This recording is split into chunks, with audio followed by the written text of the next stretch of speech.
അച്ചുതണ്ടിൽ സ്വയം തിരിയുന്നു. ഇതിനെയാണ് കാരണം റൊട്ടേഷൻ എന്ന് പറയുന്നത്. അതിനെടുക്കുന്ന സമയം, അതായത് ഭൂമി അതിന്റെ അച്ചുതണ്ടിൽ അന്ധമായി ഒന്ന് കറങ്ങി വരാൻ, തിരിഞ്ഞു വരാൻ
പഠിക്കാനുണ്ട്. അപ്പോൾ ഉണ്ണിക്കണ്ണൻ്റെ ഉറിയിൽ തൂങ്ങിയ ആ ചിത്രം നിങ്ങളൊന്ന് സങ്കല്പിച്ച് നോക്കുക. നമ്മൾ നോക്കിയ പൂജ ടീച്ചറിൻ്റെ കയ്യിലാണ് ആ ഉറി ഇരിക്കുന്നത്. അത് നിങ്ങളൊന്ന് സങ്കല്പിച്ച് നോക്കുക. ഉണ്ണിക്കണ്ണനെ ഇപ്പം നിങ്ങൾ എല്ലാവരും മനസ്സിലൊന്ന് കണ്ടേ. എന്നിട്ട് ആ ഉണ്ണിക്കണ്ണൻ ഈ ഉറിയുടെ സമീപത്ത് വന്നിട്ട് മുകളിലോട്ട് നോക്കി നിൽക്കുന്ന ഒരു ചിത്രം നിങ്ങളെല്ലാം മനസ്സിലൊന്ന് തെളിയട്ടെ.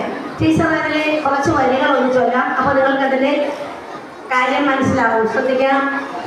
വെണ്ണക്കണ്ണൻ സ്നാനവും ചെയ്തു നീ അകമീപ്പോളവും പാലിച്ചേനല്ലോയി പാൽവണ്ണ ഞാൻ ഇങ്ങനെയുള്ളേ നീക്കേതുമേ താരാതെ എങ്ങൂ നീ പോകുന്നു തെന്നമ്മേ ചൊൽ. അതായത് നമ്മുടെ ഉണ്ണിക്കണ്ണൻ്റെ അമ്മ യശോദ കുളിക്കാൻ പോയിട്ട് തിരിച്ചു വന്നപ്പോൾ ഉണ്ണിക്കണ്ണൻ പറയുകയാണ്, ഇതുവരെ ഞാനാണ് ഈ വെണ്ണ സൂക്ഷിച്ചുകൊണ്ടിരുന്നത്. അമ്മ എന്തുകൊണ്ടാണ് എനിക്ക് ഇച്ചിരി വെണ്ണ തരാഞ്ഞത്? പക്ഷെ അമ്മ കുളിക്കാൻ പോയ സമയത്താണ് നമ്മുടെ ഉണ്ണിക്കണ്ണൻ ഉറിയുടെ സമീപത്ത് വന്നിട്ട് മുകളിലേക്ക് നോക്കിയപ്പോൾ കാണാം ഉറിയിൽ കലത്തിൽ വെണ്ണ ഇരിക്കുന്നത്. ഉണ്ണിക്കണ്ണൻ ഒരു കമ്പ് എടുത്തോണ്ട് വന്ന് പതുക്കെ ആ കലത്തിൻ്റെ ചുവട്ടിൽ ഒരു ചെറിയ കൊത്തു കൊടുത്തു. അപ്പോഴാണ് എന്ത് സംഭവിച്ചത്?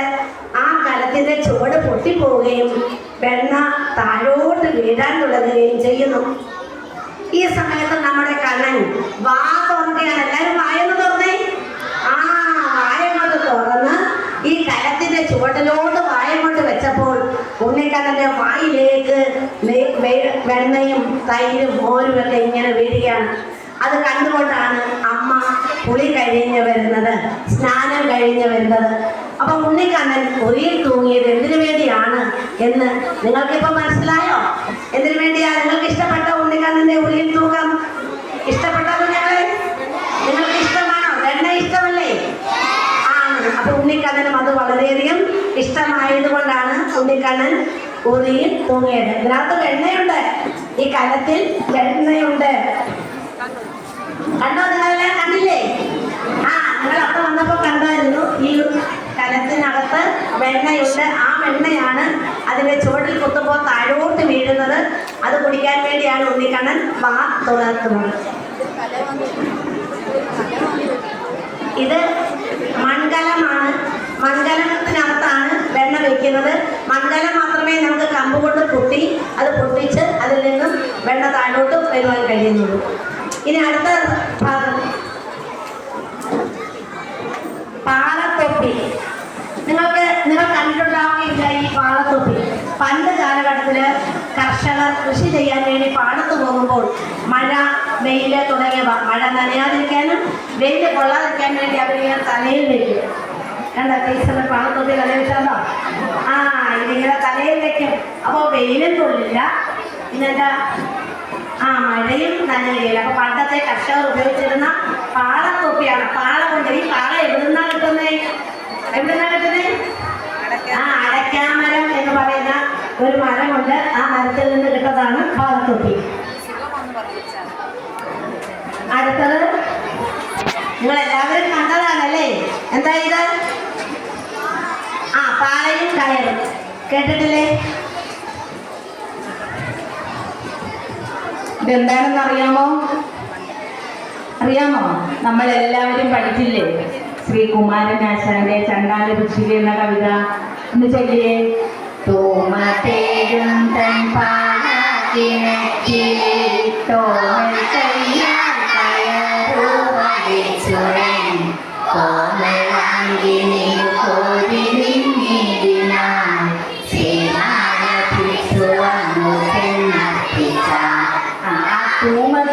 തൂമ തേടുന്ന പാളയാണിത്. ഇത് പണ്ട് നമ്മൾ വെള്ളം കോരാനായിട്ട് ഉപയോഗിച്ചിരുന്നതാണ്. ഇപ്പൊ ടീച്ചർ പറഞ്ഞില്ലേ പാള തൊപ്പി കാണിച്ചില്ലേ?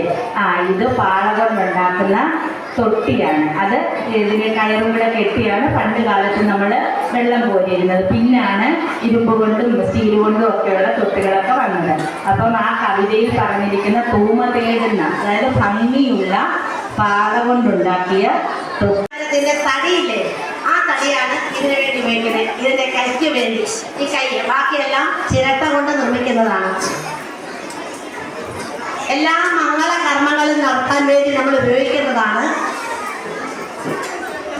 അഷ്ടമംഗല്യ വിളക്ക്. മംഗളകർമ്മങ്ങൾ നടത്തുന്നതിന് വേണ്ടി നമ്മൾ ഉപയോഗിക്കുന്ന വിളക്കാണ് അഷ്ടമംഗല്യ വിളക്ക്. ഇത് വളരെ പ്രധാനപ്പെട്ടതാണ്. ഇതിനൊക്കെല്ലാം പരിചയമുണ്ട് അല്ലേ? പരിചയമുണ്ടോ? എന്താ ഇത്? കിണ്ടി. അതെല്ലാവർക്കും അറിയാം. കിണ്ടിയാണ് ഇത്. ഓട്ട് കിണ്ടിയാണ്. ഓട് കൊണ്ട് നിർമ്മിച്ച ഒരു ഉപകരണമാണ്. ഓട്ട് കിണ്ടിയാണ് ഇത്. നമ്മൾ വെള്ളമെടുത്ത് ഉപയോഗിക്കുന്നു. എല്ലാ വീടുകളിലും മിക്കാറും എല്ലാ ജാതിയിൽപ്പെട്ട ആളുകൾ ഉപയോഗിക്കുന്നതാണ്. നമ്മൾ ഹിന്ദുക്കൾ പ്രധാനമായിട്ടും ഇത് ഉപയോഗിക്കുന്നുണ്ട്. പിന്നെ ഇതിനെ വട്ടി എന്നാ പറയുന്നത്. ഇതും അതുപോലെ തന്നെ ഈറ, മുള തുടങ്ങിയവ കനം കുറഞ്ഞ രീതിയിൽ കീറിയെടുത്തതിന് ശേഷം നിർമ്മിക്കുന്നതാണ്. ഇത് നമ്മൾ പണ്ട് കാലത്ത് ഈ അടുത്ത സമയത്ത് ഇപ്പോഴും ഉപയോഗിക്കുന്നുണ്ടാവും. ഇതിനകത്ത് ചോറ് വിളമ്പിയിട്ട് ചോറ് ഇതിനകത്താണ് എന്ത് ചെയ്യുന്നത്? ഇവയ്ക്കകത്തോട്ട് ഇട്ട് കൊടുക്കുന്നത്. പിന്നെ ഇതിന് നമ്മൾ കുട്ട എന്ന് പറയും. എന്താ പറയുന്നത്? എന്താ പറയുന്നത്? പറഞ്ഞേ, പേര് പറഞ്ഞേ. കുട്ട. ഈ കുട്ടയിൽ സാധനങ്ങളൊക്കെ വാങ്ങി വെക്കുന്നതിനും. പിന്നെ ഇതിൻ്റെ വലുതുകൊണ്ട് ചെറുതുണ്ട്. പല സൈസിലുള്ളതുണ്ട്. ഇത് ചെറുതാണ്, വളരെ വലുതുമുണ്ട്. കുട്ട എന്ന് പറയുന്നത്. ചെമ്പ് കുടം, അതായത് ചെമ്പ് പാത്രങ്ങളിൽ പണ്ട് കാലഘട്ടത്തിൽ ഒരുപാട് ചെമ്പ് പാത്രങ്ങൾ എല്ലാ സൈസിലും. ഇതിൻ്റെ പേര് ചെമ്പ് കുടം. ഇതെന്താണ്? ചെമ്പ് കുടം. ബാക്കി ചെമ്പ് പാത്രങ്ങൾ, പല ചരവും പാത്രങ്ങളും ഒക്കെ ചെമ്പിൻ്റെ കൊണ്ട് നിർമ്മിക്കാറുണ്ട്. ഇതിന് നിങ്ങൾക്ക് എല്ലാവർക്കും പേരറിയാം. എന്താ ഇതിൻ്റെ പേര്? വല്ല. ഇത് എന്തിനാ ഉപയോഗിക്കുന്നത്? വല്ല എന്തിനു ഉപയോഗിക്കുന്നു? എന്തിനാ ഉപയോഗിക്കുന്നത്? ഇതിനകത്ത് നമ്മുടെ വീട്ടിൽ തൂത്തുവാരുന്ന വേസ്റ്റുകളൊക്കെ വാരി വെക്കാം, കരിയില വാരി വയ്ക്കാം. നമുക്കൊക്കെ ആവശ്യങ്ങൾക്ക് വേണ്ടി നമുക്ക് ഉപയോഗിക്കാൻ വേണ്ടിയുള്ളതാണ് ഇവ. അപ്പം ഇതെല്ലാം നിങ്ങൾക്ക് മനസ്സിലായി കാണുമെന്ന് വിശ്വസിക്കുന്നു. ഇതെല്ലാം തന്നെ നമ്മൾ പണ്ട് കാലഘട്ടത്തിൽ ഉപയോഗിച്ചിട്ടാണ്. ഇപ്പോൾ ഈ വല്ലതൊന്നും ആദ്യം ആളുകൾ ഉപയോഗിച്ചിട്ടില്ല. എല്ലാ സാധനങ്ങളും അല്ലെങ്കിൽ പരമ്പരാഗതമായി നമ്മൾ ഉപയോഗിക്കുന്നത്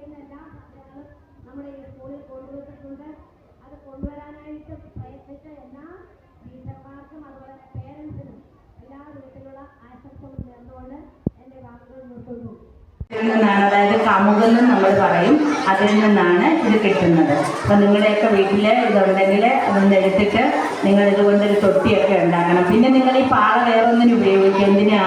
നിങ്ങളൊക്കെ അതിൽ കയറി ഇരുന്ന് നിരങ്ങത്തില്ലേ, കഴിക്കത്തില്ലേ, നിങ്ങൾ വലിച്ചുകൊണ്ട് പോകുന്ന കൂട്ടുകാരൊക്കെ, അതിനൊക്കെ ഉപയോഗിക്കാം. അങ്ങനെ ഒരുപാട് ഉപയോഗങ്ങളുണ്ട് ഇതുകൊണ്ട്. ഇതുപോലെ ഒരുപാട് പഴയ വസ്തുക്കൾ നമ്മുടെ ഈ ശാസ്ത്രമേളയിലുണ്ട്. അതെല്ലാം നിങ്ങൾ നേരിട്ട് കണ്ട് മനസ്സിലാക്കണം. അടുത്തതായിട്ട് തുടം എന്ന് പറയുന്ന ഒരു വസ്തുവാണ്. കണ്ടോണ്ടോ നിങ്ങളെ? കണ്ടിട്ടുണ്ടോ ഇത്? ഉണ്ടോ?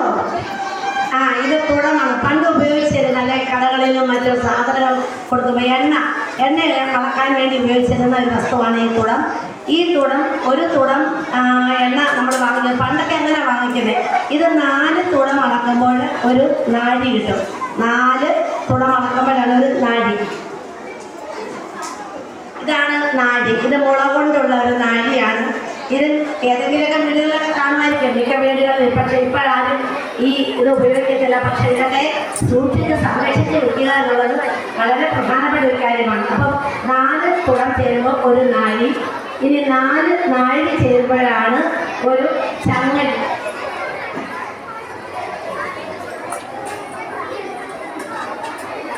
ഇതാണ് ചങ്ങഴി. കണ്ടോ?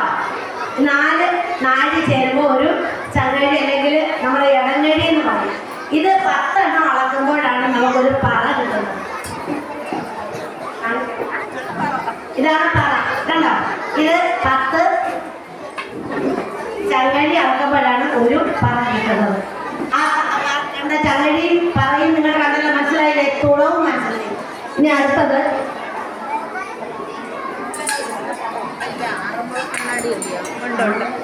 ആറന്മുള കണ്ണാടി. ഇത് കണ്ടോ നിങ്ങള്? ഇതെന്താണ്? മുറം. ഇപ്പൊ എല്ലാവർക്കും മനസ്സിലായി എന്തുവാണെന്ന്. ഇത് സാധാരണയായിട്ട് നിർമ്മിക്കുന്നത് ഈറ കൊണ്ടും മുള കൊണ്ടും കനം കുറച്ചെടുത്തിട്ടാണ് നിർമ്മിക്കുന്നത്. ഇത് അടമലക പോലെ നമുക്ക് ഉപയോഗിക്കാൻ കഴിയുന്ന ഒരു സാധനമാണ് ഇതും.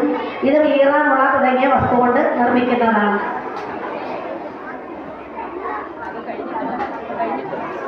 ആറന്മുള കണ്ണാടി വളരെ വിശിഷ്ടമായ ഒരു ഇതാണ്. ആറന്മുളയിൽ നമുക്ക് വാങ്ങിക്കാൻ കിട്ടും. വളരെ വിശിഷ്ടമായാണ്. പഞ്ചലോഹങ്ങൾ ഉപയോഗിച്ചാണ് ഇത് പ്രധാനമായി നിർമ്മിക്കുന്നത്.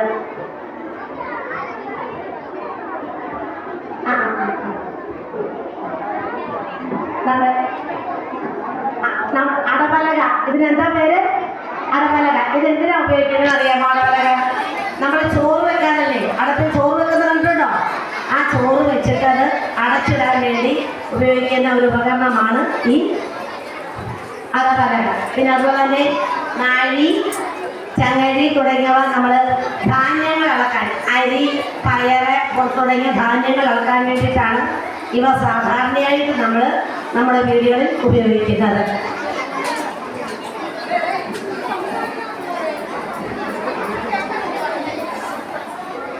ഇത് നിങ്ങൾക്കറിയാമോ എന്താണെന്ന്? ഇടികല്ല്. ഇതെന്താണ്? ഇടികല്ല്. പണ്ടൊക്കെ അപ്പൂപ്പന്മാരും അമ്മമാരും ഒക്കെ ഇടികല്ലിനകത്ത് പാക്കും വെച്ചയൊക്കെ ഇട്ട് ഇടിച്ച്, പല്ലൊന്നും ഇല്ലാത്തവർ ഇടിച്ച് ഉപയോഗിച്ചിരുന്ന സാധനമാണ്. ഇപ്പം നമ്മൾ മറ്റു പല ആവശ്യങ്ങൾക്ക് വേണ്ടി, അതായത് വീടുകളിൽ ഈ അരകല്ലൊന്നും ഇല്ലാത്ത വീടുകളിലാണ് പ്രധാനമായിട്ട് ഇത് ഉപയോഗിക്കുന്നത്. പിന്നെ ഇപ്പോൾ നിങ്ങൾക്കൊക്കെ അറിയാം അയൺ ചെയ്യാൻ വേണ്ടിയിട്ട് നിങ്ങൾ അതിനുവേണ്ടി ഉപയോഗിക്കുന്ന പണ്ട് കാലത്ത് ഉപയോഗിച്ചിരുന്ന ചിരട്ടക്കരി ഉപയോഗിച്ചത്.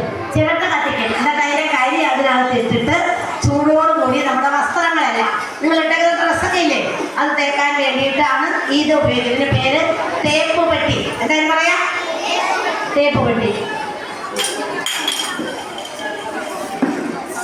ഇത് മണ്ണെണ്ണ വിളക്ക്. മണ്ണെണ്ണ അറിയാമോ? ഇപ്പോഴറിയാമായിരിക്കും. ഇപ്പം റേഷൻ കടയിൽ നിന്നൊക്കെ മണ്ണെണ്ണ കിട്ടുന്നുണ്ട്. ആ മണ്ണെണ്ണ ഒഴിച്ചിട്ട് തിരിയിടണം. ഇതിനകത്ത് തിരിയിടും. നമ്മുടെയൊക്കെ വെളുത്ത മുണ്ടില്ലേ, അച്ഛനന്മാരൊക്കെ കൊടുക്കുന്ന വെളുത്ത മുണ്ട് കീറിയിട്ട് നല്ല ശുദ്ധമായ തിരി വേണം. തിരിയിട്ടിട്ട് ഇതിനകത്ത് മണ്ണെണ്ണ ഒഴിച്ചിട്ട് ഇവിടെ നമ്മൾ കത്തിക്കും. അതുകൊണ്ട് ഈ തിരി ഇരിക്കുന്ന ഭാഗത്ത് കത്തിക്കും. എന്നിട്ട് അതിൻ്റെ വെട്ടത്തിലിരുന്നാണ് പണ്ടൊക്കെ ഞങ്ങളൊക്കെ പഠിച്ചിട്ടുള്ളത്. ഇപ്പോഴാണ് ഞങ്ങൾക്ക് കരണ്ടൂരിലൊക്കെ വന്നിട്ടുള്ളത്. പണ്ടൊക്കെ ഞങ്ങൾ പഠിച്ചത് ഇതിൻ്റെയൊക്കെ വെട്ടത്തിരുന്നാണ്. ഇതെന്ന് പറയുന്നത് തവി എന്ന് പറയും. ഈ തവി ചിരട്ടത്തവിയാണ്. കണ്ടോ? ഇത് ചിരട്ടയാണ്. ഇതിൻ്റെ മണ്ട എന്താണ്?